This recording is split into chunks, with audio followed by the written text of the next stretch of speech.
How's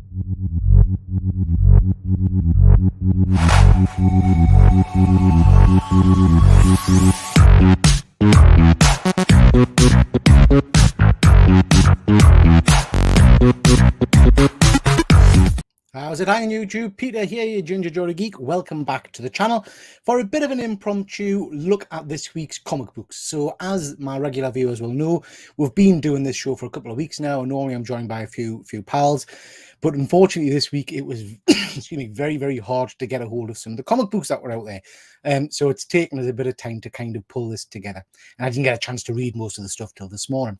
So today, what we're going to do is just briefly go over a few books that I've read this week. Interested in your thoughts, please do chip in if you've read any of the books. Let us know in the comments what you've been reading, what you think's been decent, and what's been a load of old cack. So be interested to see what we've got. Before we crack on with that, and before I jump into the comments, there's just a few bits of housekeeping as usual I want to quickly do, just to tell you a little bit about some of the shows that we've got coming up or have been going on over the last few days. So, first of all, if you like 1/6 scale action figures, toys, and all that kind of jazz, please do check out my 1/6 scale show, which we did on Thursday, myself and Ben, the attention-seeking geek. That was an interesting one, looking at some of the recent releases, including that Indiana Jones figure. So yeah, please do check that out if you're into toys. Last night, we did our Saturday Night Live show where we looked at all the geeky news. We looked at things we've been watching on TV and what we've been picking up and buying. Really interesting discussion at the end of the night about CGI and how much of an impact, if at all, that has on people's viewing pleasure. Interesting to hear people's views. Again, check that out and then drop us a comment and let us know what you think. My personal view is that obviously story is always paramount, but we are in a visual medium and it does really detract from my enjoyment of movies. I think it's gone back. I think some of the recent CGI efforts are atrocious when you compare them to things like Golem from Lord of the Rings and stuff. So interested in your thoughts. Have a look at that and let us know what you think. I put this out on my channel as a video. This is my 1/6 scale Moon Knight unboxing. Stunning figure, well worth looking at. Again, have a look at that if you're into action figures and that kind of stuff.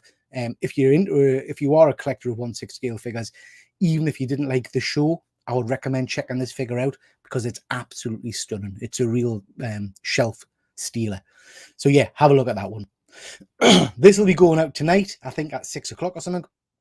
I've picked up another one of these stupid bloody bag things from Forbidden Planet. I don't know why. Was it last year or the year before? Everybody got super excited about these because there was some decent books in there. I was in Forbidden Planet and I spotted they had them on the shelf. So I picked one up. Can't grumble for the price. $7.99 for I think 10 comics or something like that. Worth having a look at that video to see the kind of stuff you're getting there. Yeah, it was an interesting pack. I wanted to mention this. This is from my good friend Luke over at Hydra Collectibles. He's recently done a video on Inspector Gadget, one of my favorite characters. And yes, I like the movies, right? Deal with it. So yeah, please do check that out. It's a really interesting video, worth a watch. I also wanted to mention this. This is again from my good friend James T. Keegan. This is all about the recent Star Wars game release. Oh, sorry, not release. That's coming out soon. Really interesting video. Get James's take on kind of what he's hoping to see in this Star Wars franchise. Sounds like a really interesting game to me. It's a kind of a one where you can just wander around and do whatever you fancy, which is always my kind of games. And last, please check out this. This is a great video. Ben did this, the attention-seeking geek. It's over on his channel. This is a live show, but please go and check out the rewind on that. It's about 2.5 hours long, but it's in sections, so you can pick what you want to watch if you can't sit through the entire thing in one go, if you haven't got the time to do that.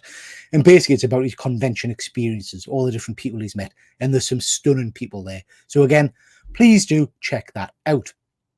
Also, check this out from Efren, my good pal Efren over at Pass Point Comics. This is a really fun video. If, like me, you've never been to San Diego and you've never had the pleasure of going to San Diego Comic-Con, this is a cool video in that it just kind of shows you the surrounding areas. Efren talks and takes you on a bit of a tour of San Diego and of the convention site itself.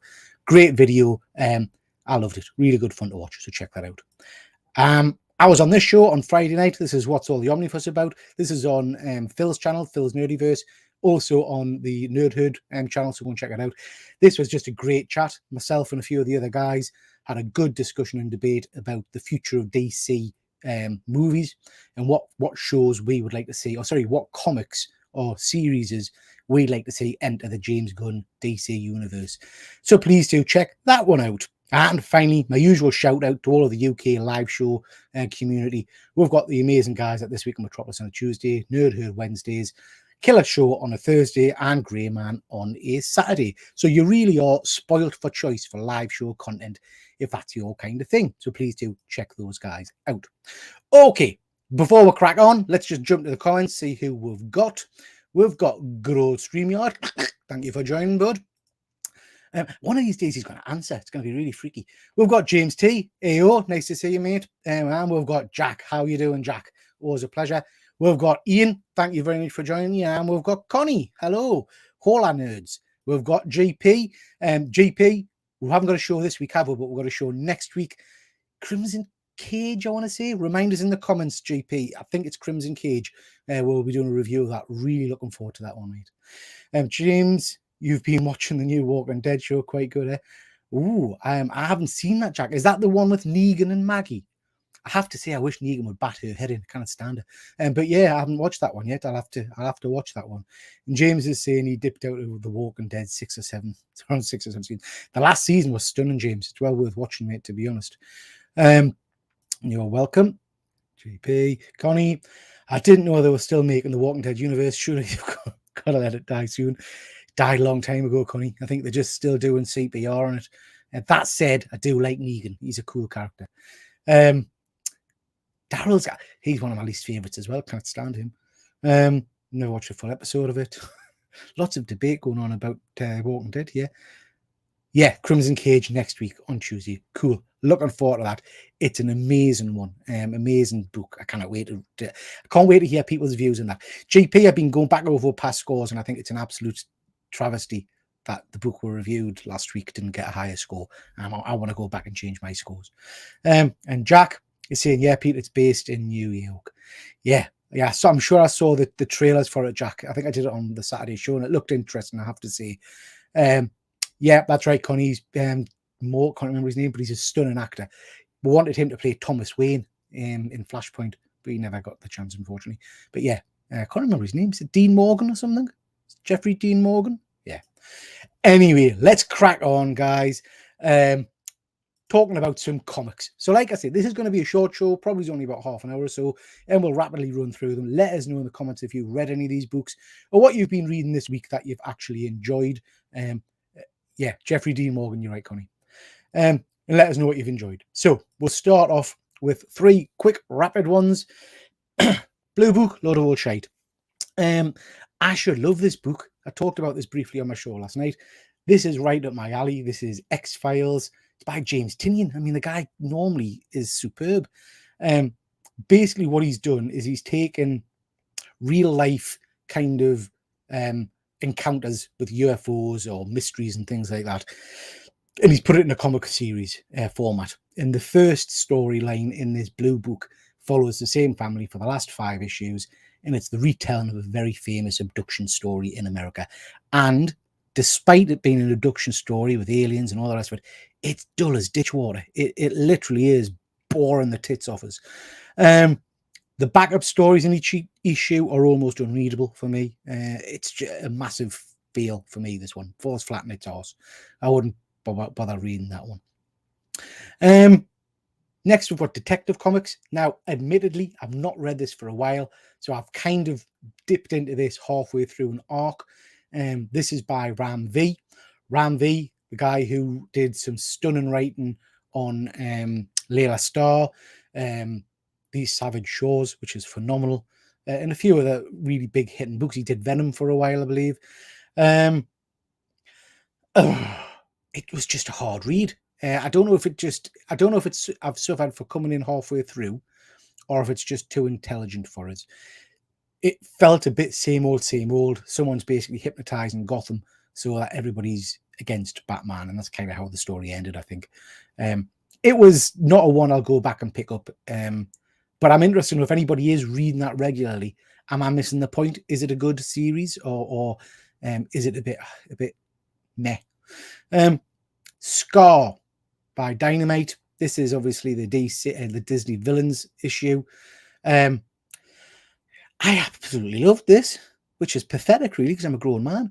This is a story of the Lion King, obviously, and it's about his Scar, the bad guy in it. This story kind of picks up where he's getting his hyena army, or the three of them who agree to come with him. And it was a quick-paced read, but I thought it was fun. It ticked all the boxes for us. It was nice and easy. Didn't have to think too much about it. Artwork was pretty cool. I liked the artwork. And it felt nice to continue the story a little bit. So yeah, I enjoyed that one, which is probably, I wasn't expecting to enjoy it, but it was pretty cool. Just going to quickly jump back to the comments, guys. Connie, I haven't read anything in weeks. I'm feeling a bit burned out with reading at the minute, if I'm honest. Connie, I go through fits and troughs, and it's interesting as even doing this show, because I don't read regular issue, or I didn't read regular issues for a long time. I went to trade paperback format, but more recently I've started picking up books and reading monthly books again, and it's absolutely hit and miss. There are some books that are trash, X titles, and then there are some really good stories out there. I'm not really sure what your tastes are, Connie, but of recent books, I'd really recommend starting off perhaps the new Hulk run. That's really good. I thoroughly enjoyed that. Double comment. Jack, Detective is quite stale at the moment. The start of Rampage Run was interesting. I just read it due to loving Batman. Yeah, mate. I don't know if, like I say, if there was just too much going on for us, or if it's just too clever again. And I think it didn't help by the fact that I didn't know who any of the villains were. Maybe I'm out of touch with Bat villains, but I didn't recognize any of the villains, the guy with the gold mask and all that kind of jazz. They were all completely new to us. So yeah. Connie, I'm starting to really worry you. We've overhyped Tinian as a community. Yeah, the Sync Universe is actually the only really good story from Connie. You make a really interesting point. Now I love, I've read the first hardback of Something Is Killing the Children. I've recently read The Woods, which is again, Connie, a recommendation for you.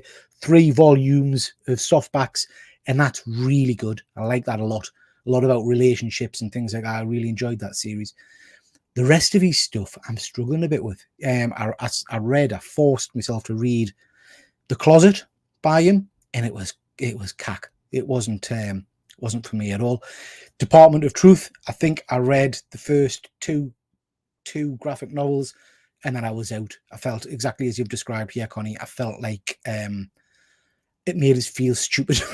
I didn't understand what the shit was going on, and the art style wasn't the best for me either. But no, it made us feel like I was thick because I just couldn't follow what the hell was happening.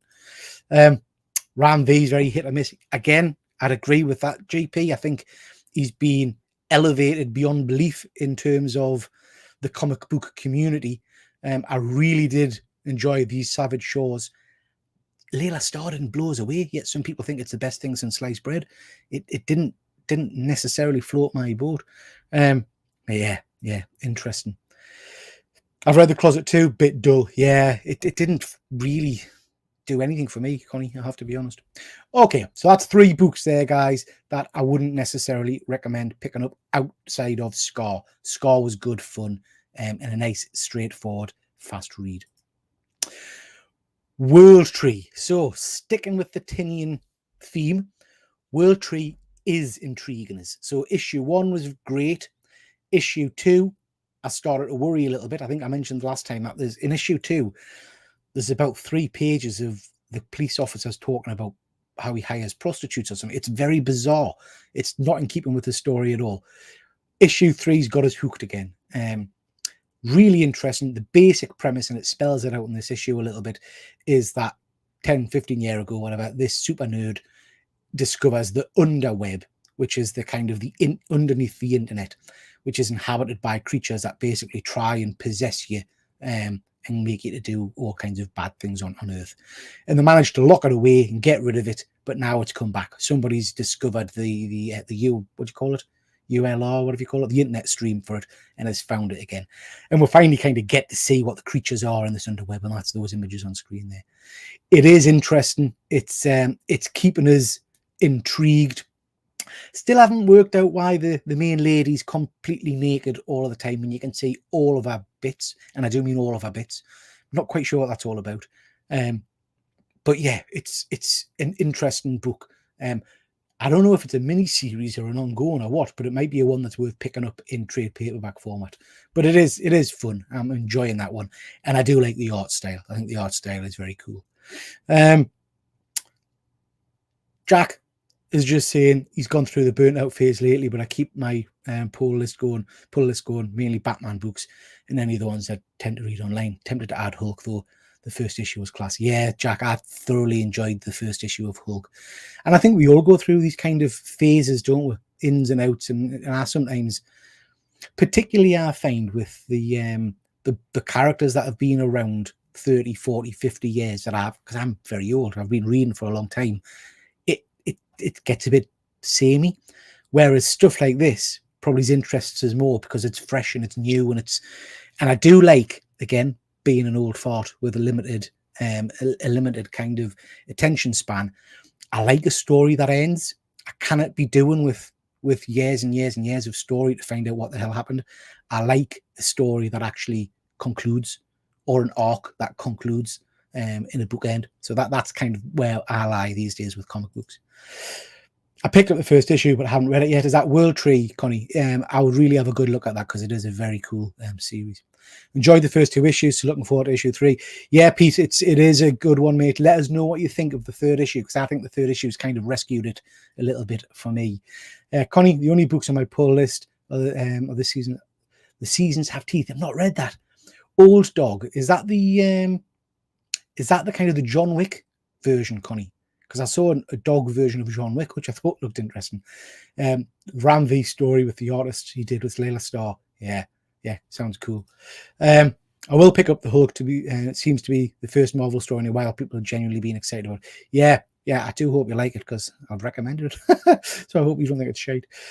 Dave, nice to see you, bud. Thank you very much for joining in.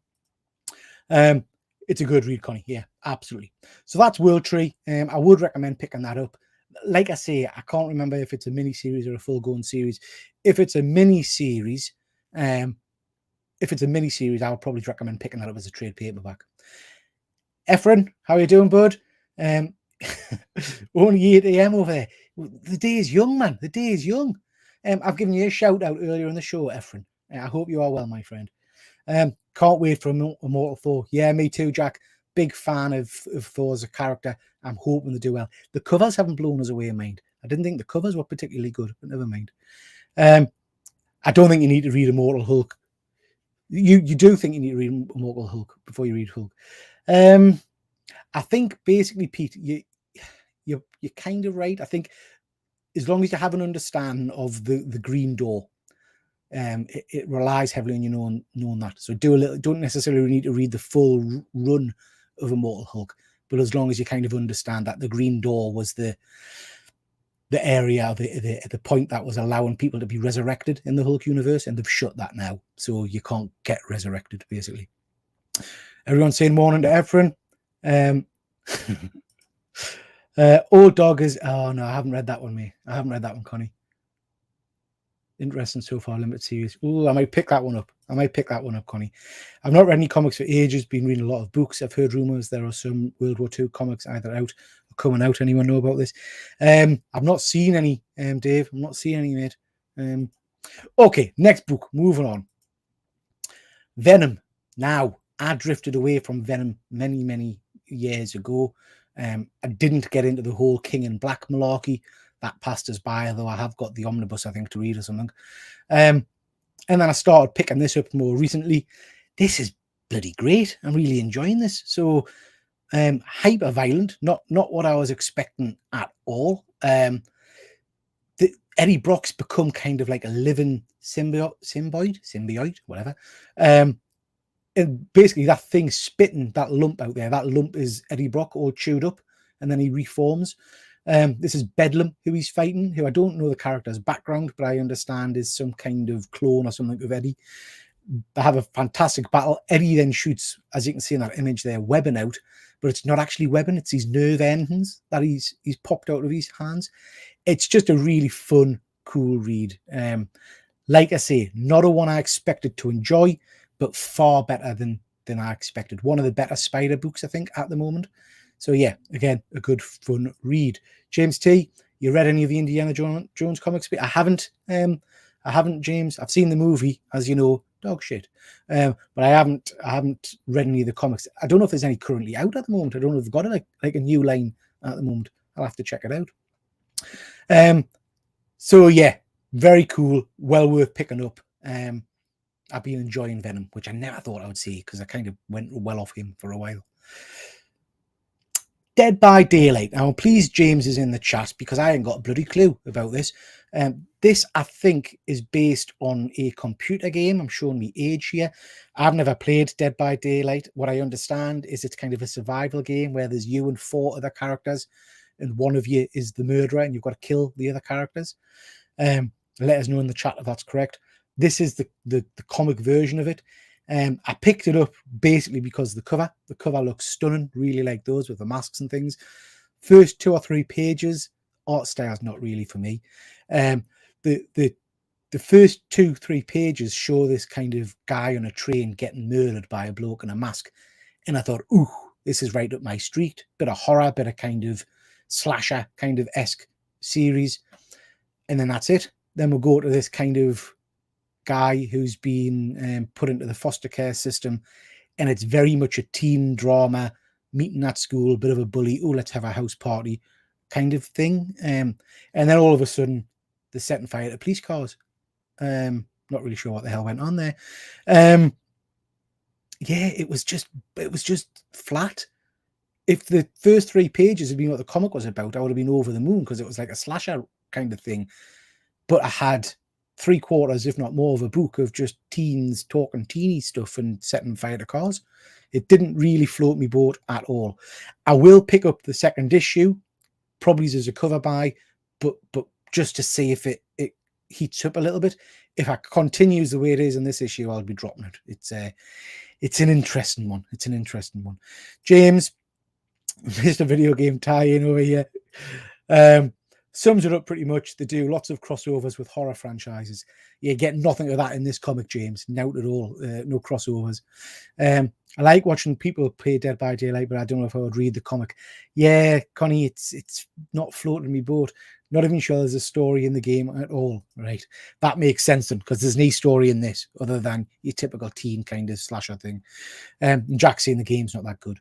I will read the second issue, and then I'll make a decision as to whether I'm continuing on or not. Local Man, absolutely love this. This is a really cool series by Image. This is kind of the end of the story. And this is basically about a superhero from back in the glory days of Image Comics, when you had your Youngblood and your Wildcats and all those horrendous kind of books. And he got kicked out and he's gone back to his old town. And I'll not spoil the story, but there's basically some great battles in it. It's very, very funny at times. And I've really enjoyed it far more than I thought I would. Not a big fan of those old Image titles. But this is great. And it also is very tongue-in-cheek. So as you can see in the last image there, at the end of every issue, you get kind of a reprint, an imaginary reprint of a comic that would have come out at the time featuring these characters in kind of like a Lee Field style and all that kind of jazz, taking the piss really. And it's really good fun. So yeah, that's a good little series to read. Again, if it comes out in trade paperback, I'd pick that one up. And I like the characters. It does end on a bit of a cliffhanger, so I'm looking forward to continuing on with that one. It's good fun. Dave, I recently wrote a Petition is an older graphic novel. Very good. Yeah, the film is very cool. One of my favorites. That Tom Hanks, I think, isn't it? Very, very good series. Local written none. Not sure what you mean, Efren. Local written none. Okay. It's 8 o'clock over where Efren is. I hope you've not been drinking, Efren. Just finished Breath of Shadows. It's okay, not great, just okay. JP, I couldn't agree more, mate. It's part of a trilogy of books, as you know. So he did what was it? The one about Sea of Sorrows? And then he did Road of Bones. Both of those books are phenomenal. Breath of Shadows didn't necessarily blow me away. Again, it was one of those books where I'm not sure if I understood what was happening. Maybe I'm just getting thicker as I get older. Local Man, yeah, that's right. He wrote by the guy who wrote Stray Dogs, Efren. You're right, but superb, great series. Now to do with nuns. This was interesting. This was a bit of a slow burn. This is, can't pronounce that, Brian Moore. Basically, synopsis is about a guy whose family in the past have kind of been the big wigs in this little island, and he left years ago, and he's come back. He's come back to basically start his life again. He's divorced from his wife, separated. He's an alcoholic, recovering alcoholic, and he's come back to try and just kind of get away from things. And he decides he's going to renovate this old church building. And in the story, you get lots of background character and all the rest of it, which is interesting. And it ends with him gutting the church and trying to move the altar, finding the staircase underneath it, and this kind of ominous-looking door, like you see at the end there. A bit of a slow burn, I have to be honest. Not the most exciting of issues. But what I would say is written by Stephen Ellis, who's the guy who did 30 Days of Night, which is a stunning series. Absolutely love that. So I'm hoping that this is going to pick up and look cool. Vampires and monsters and stuff is right up my wheelhouse. So hopefully this is going to be a good series. GP, absolutely agree. Love Sea of Sorrows is amazing, mate. And so Road of Bones is really cool as well. I really enjoy that one as well. Ben, where can I tip you? I mean, I'm not going to just want the option. I don't think I can yet, mate. I'm not 100% fully monetized, but soon, this week, hopefully. I gave you your live show a shout out before, Ben, so hopefully you'll get some people watching that. Let's have a look. Oh, I like the sound of this. Yeah, it's worth picking up, James. Again, maybe he's in trade paperback format, but we'll see. I do like the art style. And I love the image on the front there of that kind of vampire-esque creature. So yeah, I think that'll be very cool. 19 people watching. Thank you very much, everybody. Really do appreciate that. Please do hit that like button and subscribe if you're not subscribed already. And there's a lot of great YouTubers in the comments there, so please do check out all of their channels and give them a sub as well. Okay, last just kind of quick rapid round of some of these books. Creed, the next round. Recently watched the 3 Creed movies, and my son got into them. Really friggin' bizarre. He watched 3 Creed movies, and I said, oh, let's watch Rocky, and he refused because he said it would be old and rubbish. I kind of get it. Anyway, watched Creed 3 a couple of weeks back. Was superb. This isn't my style of comic, usually. As you can probably tell, I'm not the most sporty of types. But I picked this up to have a bit of a gander through. And it's bloody brilliant. So this is set in the year 2033. Creed, the main character, has retired from boxing, but his daughter has picked up the mantle. Now, the interesting thing in this comic, it's your standard Creed kind of story, underdog fighting, blah, blah, blah, all that kind of stuff, which is all very interesting. There's some good boxing matches in it. But the thing I really enjoyed is the main character's deaf.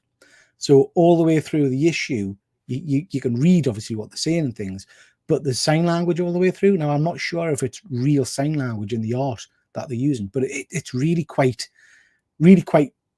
fun, and I liked it. So it's engaged us. It's got us interested.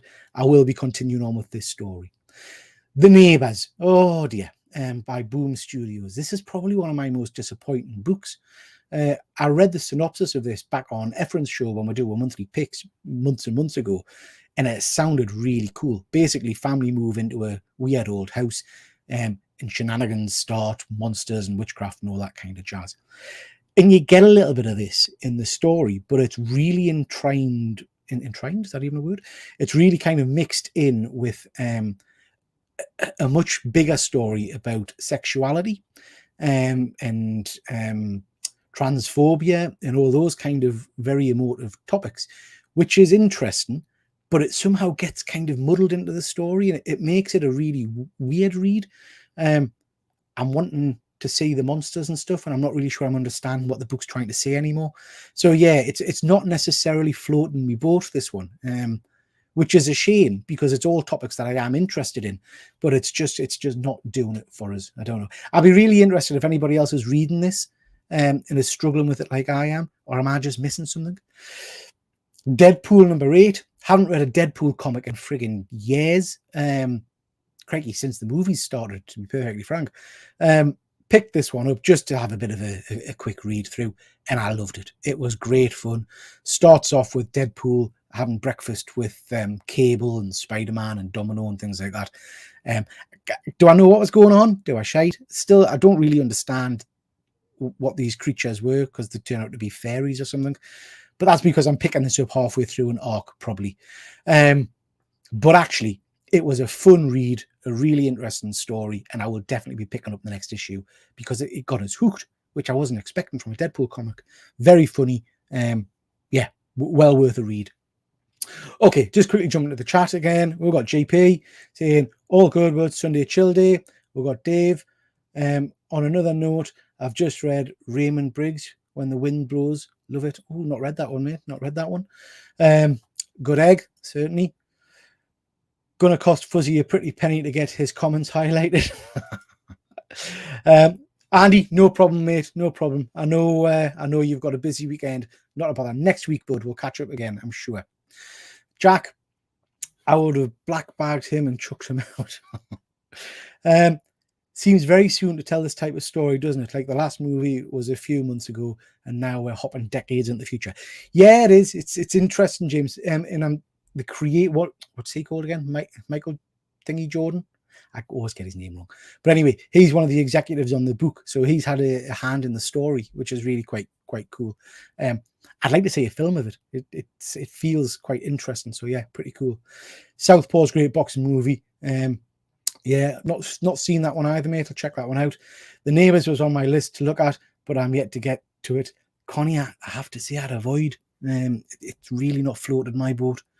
I'm hoping it's one of these books where the next issue all of a sudden everything clicks into place, but I'm not confident that's going to happen, to be honest.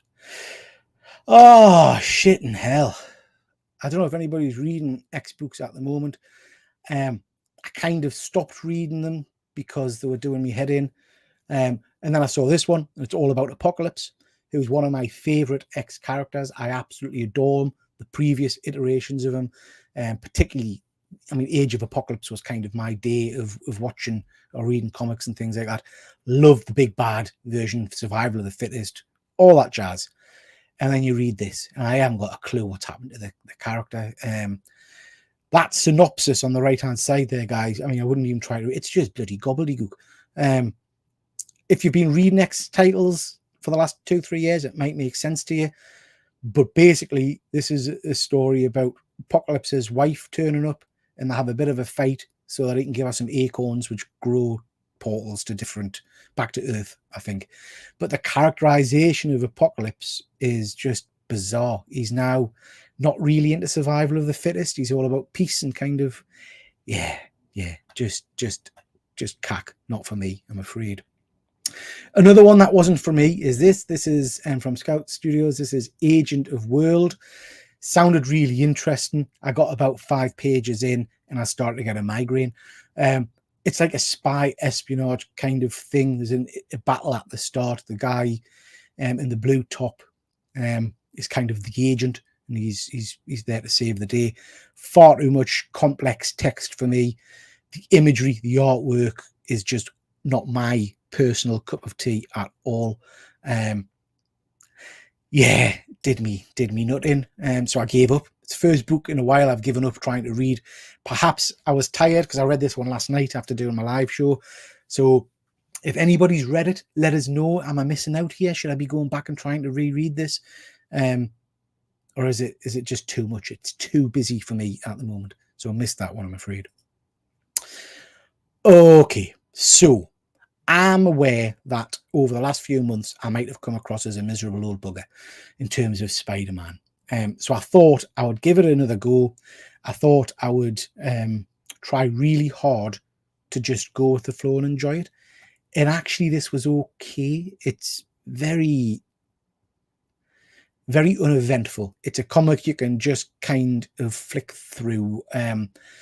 Doc Ock's new tentacles are interesting. Those weird little octoids, or whatever he calls them, with the kind of the glowing green stuff on them. I hadn't appreciated in last issue that those individual little things connect together to make his tentacles. That's quite interesting, I suppose. I quite like that. There's a whole side arc about his previous tentacles. I can't believe I'm saying it, but these previous tentacles now curl up on J. Jonah Jameson's bed, and he treats him like a puppy. So yeah, it's all right. Now, the reason I've highlighted it is a friend of mine, Luke from Hydra Collectibles, is all, I don't know if you know Luke, but every now and then he bangs on and gets on his soapbox. But Luke's always banging on about how there's no comics for children anymore and they're all too graphic and blah, blah, blah, blah, blah. Bullshit, Luke. Read this. This is the very definition of a comic for kids because there's not an adult theme in this book. Your main title, Amazing Spider-Man, is written for 5-year-olds, I think. So yeah, this for me would be a book I would quite happily give my kids to read. They wouldn't read it, they'd say it's shit, but there we are. Jump into the chat. Connie, I wouldn't even know where to consider reading the next book, so I don't even try. It's all far too complicated. Connie, I mean, I've mentioned this before. I've been an ex-book reader since I was 13 or something like that. I've read them for years and years. I jumped off for a couple of years because it was getting a bit dull to us. I cannot come back to it now. It's just so convoluted and complex and all over the place that it's almost, like you say, unreadable. The only glimmer of hope you have is the kind of the standalone sections or the standalone miniseries and things that aren't connected to the main titles. If you try and read the main X books, you have a migraine, or I have a migraine. GP, going about that last comic, yeah, very busy, mate. And Dave saying the same. Looks like a headache on a page. Absolutely. James, not a fan of the octopus design. I thought that's a one you would quite like, James. It's no, it's shit. Efren still reads X-Men. Go Beast. Wow, Efren, good on you, mate. You're the one person keeping it going. Doc Ock let himself go just a touch. Love the cartoon-like artwork and this super over-the-top characterization of Doc Ock. Absolutely, Ben. And I don't know if you would agree, Ben, that this, for me, feels like a comic that kids could read. It's not overly complicated. It's not overly graphic and violent. It feels like a Saturday morning cartoon to me, which is great. Jack, I won't read X-Men until it starts back fresh again. Yeah, and Jack, let's be honest, that's probably coming, isn't it? I would imagine they'll do another reset because number ones sell. Might be time for Marvel to have a reboot. Yeah, potentially, bud, potentially. So anyway, that's Amazing Spider-Man. I have to say it was okay. I can't crap on it too much. It was an okay read. Carnage Reigns, I will crap on this. Carnage Reigns is the end of the kind of the Carnage mini-series that's been treading through all the LinkedIn books at the moment. Pretty much a Miles Morales-centric story, where Carnage has now got the Extremis armor from Iron Man somehow, and he can connect into to different computers and things, and he can possess people. I don't know how, but he can possess people. Last issue, Tony Stark just happened to have the Iron Spider costume around to highlight and to give to Miles Morales. So he's got that in this issue. It's an exceptionally busy issue, as you can see. There's lots of silver and red and lightning and stuff. Scorpion, Mac Garrick, I think that's his original name. He's a goodie for some reason. Don't know why. And they all have a big fight. And then Carnage dies, but he doesn't really die because he's alive at the end. Crap. Not my cup of tea at all. I just wish they would give it a rest with these kind of big overarching crossovers, because this, to me, doesn't belong in the Miles Morales book. And I don't understand why Carnage has got Iron Man powers. But there we have it. Semi-decent artwork, if you like that kind of thing. Now, this Avengers Beyond. Ages since I've read a regular Avengers book. This is kind of the relaunch kind of thing, which is linked in with the Beyonder from Secret Wars. Basic premise of this story is that the Beyonder is being hunted by this entity that he stole his powers from, and he traps everybody on Earth in a dome with this entity. So everybody's stuck now. And it's a really, really interesting story, really funny. This issue was great. This is where basically somebody, I can't remember if it's the entity or the Beyonder, has given a group of people all Avengers powers. So they've all got the equivalent powers of Thor, She-Hulk, and all that kind of jazz. Iron Man's intelligence and stuff, but they haven't given them the kind of the experience and the knowledge that goes with it. So there's a real fun battle between them, great back and forth between them. I love this scene here with Thor, the kind of the bog standard Thor and Black Panther, and the guy who's playing Thor says, "Oh, I really wanted to be Black Panther, but it's a bit, I didn't want to do it because it's cultural appropriation and all that kind of stuff." And Black Panther says, "Well, why do you think I would be more akin?" He says, "Well, you're nearer to Wakanda than me, aren't you?" And he says, "It's very racist, isn't it?" And it's quite an entertaining back and forth. Love the bit with Thor where the bootleg Thor is speaking in the old Shakespearean kind of Thor narrative, and Thor's like, "Well, hang on, is that really what you people think I sound like?" Just a good story, a good superhero story, and I loved the artwork. So for me, that's a definite pickup. I'd recommend reading that. It's a fun read, and like I say, the artwork for me is stellar. That's the kind of art I like. Okay, jumping back into the chat just before we move on. Where do we get to? Yeah, time for a Marvel refresh, perhaps. I don't know how I feel about that, GP, because I hated the new 52 when it first came out. But yeah, they need to do something. They need to do some kind of refresh.